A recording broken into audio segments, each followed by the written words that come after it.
اعوذ بالله من الشیطان الرجیم بسم الله الرحمن الرحیم السلام علیکم ورحمت الله وبرکاته. ګرانو زده کوونکو، خدای دې وکړي چې ښه ورځ مو پیل کړې وي او تیر درسونه چې موږ او تاسې لوستلي وو د هغو نه ښه ګټه اخیستې وي او په کورونو کې یو وار نننی درس چې نن موږ هغه لولو هغه هم تاسې په کورو کې لوستی وي. ګرانو زده کوونکو، موږ او تاسې په تیرو درسونو کې د اتم ټولګي کیمیا کې ډیر موضوعات ولوستل چې د هغو د جملې نه موږ او تاسې په دوراني جدول کې فلزونه، غیر فلزونه، شبه فلزونه دا هم سره توپیر هم ورکه او موقعیتونه هم د دوی وګتل په دوراني جدول کې چې فلز کوم ځای کې موقعیت لري، غیر فلز کوم ځای کې موقعیت لري او شبه فلز په کوم ځای کې موقعیت لري، څه توپیرونه د دوی ترمنځ دي، دا هم یو په مختصر توګه باندې ولوستل. نن زمونږ کوم درس چې دی دا هم اړیکه لري زمونږ د پخواني درسونو سره. د دوی په منځ کې یو رابطه ده، یو اړیکه ده، یو تسلسل د موږ درسونو په منځ کې دی. خو نن چې کوم درسونه موږ لولو دا هم په عملي ډول دي او هم په نظري ډول. کوم درسونه چې موږ مخکې لوستلي وو چې د نظري ډول باندې چې موږ ویلي وو چې فلزونه د بیلګې په توګه فلزونه تودوخه تیروي خو غیر فلزونه تودوخه نه تیروي، یا فلزونه برېښنا تیروي او غیر فلزونه برېښنا نه تیروي. نو د دغو په هکله باندې نن غواړو چې دا په عملي ډول باندې هم موږ او تاسې په لابراتوار کې تجربه کړو چې آیا حقیقي همدا موضوع ده او که نه ده. نو موږ او تاسې تنها د فلزونو د غیر فلزونو ترمنځ چې د ډیر توپیرونه ووي چې د هغو د جملې نه دوه توپیره چې نن موږ په عملي ډول باندې ترسره کوو دا دي چې یو د برېښنا دی او بل چې د تودوخه ده. او بل پسې راځو د هغه بله موضوع چې زموږ او تاسې ده هغه تاسې په تخته کې وینئ چې زموږ د درس عنوان د نن ورځې چې دی د فلزونو او غیر فلزونو ترمنځ توپیر دی. خو د ده نه هدف زموږ څه دی؟ د موږ موخه د دې درس نه څه ده؟ ولې دا درس موږ ته دونه ارزښت لري چې موږ هم په عملي ډول باندې وایو او هم په نظري ډول باندې؟ د فلزونو او غیر فلزونو پیژندنه ده چې ډیر یو مهم. که چیرته موږ فلز او غیر فلز په منځ کې توپیر ونه کړو نو موږ په ټول د کیمیا مضمونونو کې ستونزه لرو او د موږ ستونزې نه حل کیږي. د هغه د جملې نه که چیرته موږ اړیکې کیمیاوي اړیکې وایو، که چیرته موږ کیمیاوي تعاملونه وایو، که چیرته موږ نور موضوعات د کیمیا په هکله باندې وایو، نو په دې ټولو کې زموږ ستونزه نه حل کیږي تر څو چې موږ د فلز او غیر فلز خواص ونه پېژنو چې فلزونه کوم خواص لري، غیر فلزونه کوم خواص لري، چې موږ او تاسې یو وار بیا هم تکرار کړو. په تیر درسو کې موږ او تاسې وویل چې فلزونه دې سمته موقعیت لري. دا چې تاسې وینئ اول ګروپ دی، دویم ګروپ دی، اصلي ګروپونه دي چې د ای باندې ورښودل کیږي. یو د ای دی، دوه دی، درې دی، څلور، پنځه، شپږ تر اته پورې، تر اتم ګروپ پورې. دا د ای ګروپونه دي چې اصلي ګروپ په نام باندې موږ او تاسې یاد کړي وو. دغه بي ګروپونه دي چې دا د فرعي ګروپونو په نام باندې موږ او تاسې یاد کړي وو. نو د فرعي ګروپونه چې دي دا موږ ترانزیشنل ګروپونو په نام باندې هم یاد کړي وو. نو ګرانو زده کوونکو، اوس موږ او تاسې موقعیت ګورو چې موقعیت یې چیرته دی. تاسې دلته وینئ چې دغه ساحه ټوله فلز ده، دا ټوله څه ده؟ فلز ده. که چیرته استثناء د هایدروجن نه چې هایدروجن موږ په جدا ډول باندې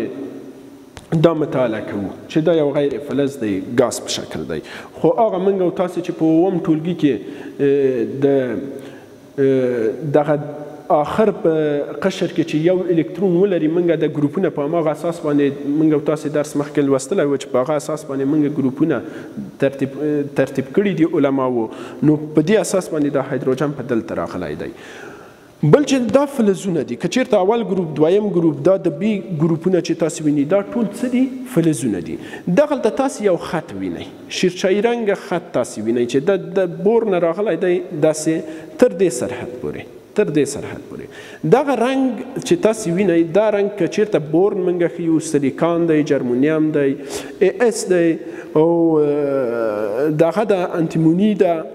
مثلا دا عنصر دی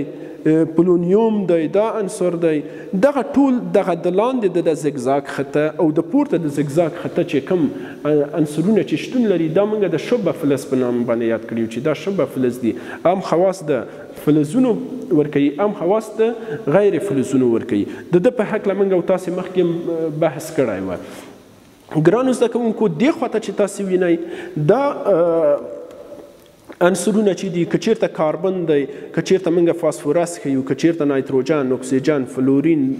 د اووم ګروپ اتم ګروپ دا ټول عنصرونه چې دي د غیر فلزونو په نام باندې یادېږي غیر فلزونه دي چې موږ او تاسې د شبه فلز او د غیر فلز او د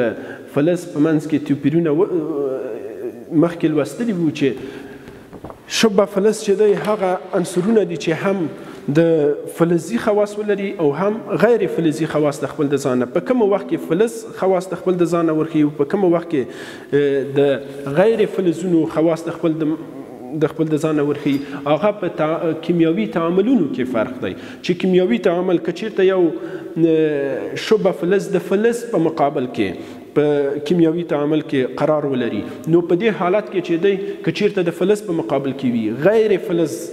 زونو په شکل باندې هغه د خپل خاصیت ورښيي که چېرته د یو غیر فلز په مقابل کې په کیمیاوي تعامل کې قرار ولري نو د یو فلز په شکل باندې د هغه سره تعامل کوي او د فلز او غیر فلز توپیر موږ یو دا و چې فلزونه که چېرته د غیر فلزونو سره تعامل کوي نو د الکترونونه بایلي الکترونونه د خپل د لاسه ورکوي غیر فلز ته او غیر فلزونه چې دی هماغه مقدار الکترونونه چې هغه بایللي په هماغه مقدار الکترونونه د خپل ځان کې څه شی کوي جذبوي تر څو چې هغه اړیکې د هغو په منځ کې را پیدا شي خو شبه فلز موږ او تاسې ووایو که چېرته د فلز په مقابل کې غیر فلز خواص ورښيي که چېرته د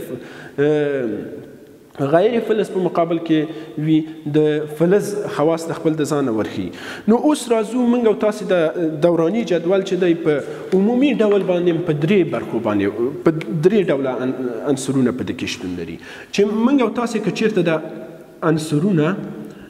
ویشو د دوراني جدول یعنی دکې درې نوعه عنصرونه شتون لري چې یو موږ او تاسې د فلز په نام باندې یاد کړه یو موږ او تاسې د غیر فلز په نام باندې یاد کړه او یو موږ او تاسې د شبه فلز په نام باندې یاد کړه د څه په نامه د شبه فلز په نامه چې موږ او تاسې د دوی په منځ کې توپیرونه ولوستل او خدای دې وکړي چې کوم مشکل پکې کومه ستونزه پکې ونه لرئ بل چې دی موږ او تاسې ووایو چې فلزونه قابلیت د دې لري چې موږ هغه ته سیټک ورکو یا په چکوش باندې ووهو هغه چې دی قابلیت د چکوش لري یا د سیټک لري خو غیر فلزونه چې دي قابلیت د دې نه لري چې موږ هغه په سیټک باندې ووهو یا موږ په چکوش سره ووهو لکه موږ او تاسې یو د بیلګې په ډول یو اوسپنه راخلو اوسپنه موږ د سیټک سره ووهو او یو د اور سکاره راخلو سکاره که چېرته موږ سکاره راواخلو سکاره موږ په چکوش باندې یا په سیټک باندې ووهو هغه څه کېږي قابلیت د دې نه لري چې هغه فشار چې موږ پرې ور واردوو د سیټک د هغه په مقابل کې د خپل د ځان مقاومت ور وښيي خو که چېرته یو وسپنه وي وسپنه د خپل د ځان د مقابل د چکوش کې یا مقابل د سیټک کې څه شی د ځانه ورښيي یو مقاومت ورښيي او په همدغه ډول موږ او تاسې د تودوخې په اړه باندې لوستلي وو چې د ایشیدو ټکی دغه د فلزونو چې دی زیات دی خو د غیر فلزونو چې دی د ایشیدو ټکی ډیر کم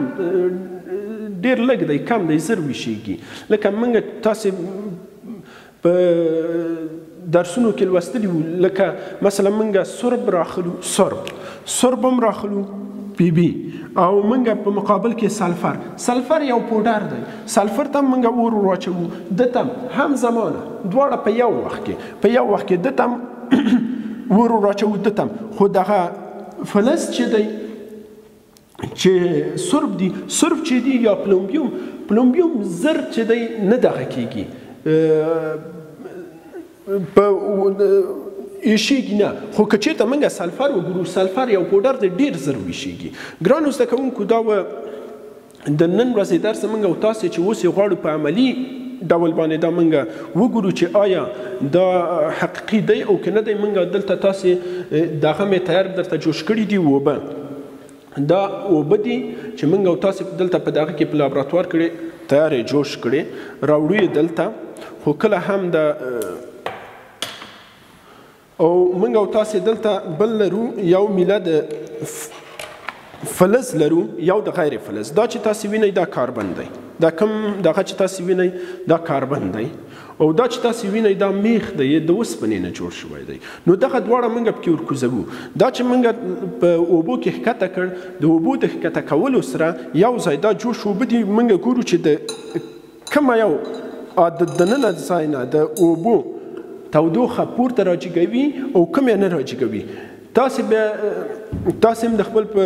صنفونو کې موږ او تاسې ته هم بیا وخت در کومه چې تاسې خپله هم وګورئ. دا دی زما لاس دې خواته ورو میخ چې دی د تودوخه چې دی راجګه کړه، یعنی انتقال یې کړه، هدایت د تودوخې لري. خو که چېرته موږ دا کاربن په نظر کې ونیسو، کاربن چې دی تودوخې دغه نه لري، قابلیت نه لري، یا هغه تودوخه چې دی نشي کولی چې د یو سر نه بل سر ته څه کا انتقال کا. تاسې موږ او تاسې نور چې دی کولی شو نورې تجربې وکړو چې راتلونکي ساعتونو کې نورې د فلز او د غیر فلز په مابین کې نور توپیرونه هم دي چې په هغه هکله مثلا د هغه د جملې نه د برېښنا دی. د برېښنا موږ او تاسې په عملي ډول چې دی ګورو چې فلز برېښنا تیروي او غیر فلز چې دی برېښنا نه تیروي. دا موږ او تاسې ولیده چې میخ برېښنا تیره کړه د دې سر نه دې سر ته، ما لاس ګرم شه، خو ده چې دی برېښنا تیره نه کړه. یو غیر فلز دی، غیر فلز چې دی هدایت د تودوخې نه لري، یعنی تودوخه نشي کولی چې تیره کړه. ګرانو زده کوونکو دا و د نن ورځې زموږ او تاسې درس چې موږ او تاسې په دې هکله باندې وپوهېدلو چې د فلز او د غیر فلز په مابین کې څه توپیر دی. د هغه د جملې نه موږ او تاسې دا ولوستل چې یو د هغو د جملې نه د موږ او تاسې تودوخه وه چې تودوخه یو فلزونه چې دی تودوخه تیروي او غیر فلزونه تودوخه نه تیروي، چې دا موږ او تاسې په عملي ډول باندې هم ولیدل چې امیخ چې کوم و چې هغه د فلز نه جوړ شوی و، اوسپنه وه، هغې چې د هدایت د تودوخې درلوسته د یو سر نه بل سر ته چې دی تودوخه تیروله، او غیر فلز چې هغه کاربن و هغه قابلیت د دې نه درلوسته چې د یو څوکې نه بل څوکې ته د خپل حرارت څخه یا هغه تودوخه تیره کړه. ګرانو زده کوونکو خدای دې وکړي چې د نن درس نه تاسې ښه ګټه اخیستې وي او یاد کړی مو اوسي، او کومه ستونزه پکې ونه لرئ. نورو درسو په خاطر باندې تاسې آمادګي ونیسئ، ښه وخت ولرئ، ښه شیبې ولرئ. د راتلونکي درسو په خاطر باندې چې د موږ او تاسې بله موضوع چې هم د فلز او د غیر فلز توپیر دی چې هغه د برېښنا دی، هغه تاسې یو ځل ولولئ. او کورنۍ دنده هم دغه ده چې یو ځل تاسې راتلونکی درس مطالعه کړئ. السلام علیکم ورحمة الله وبرکاته.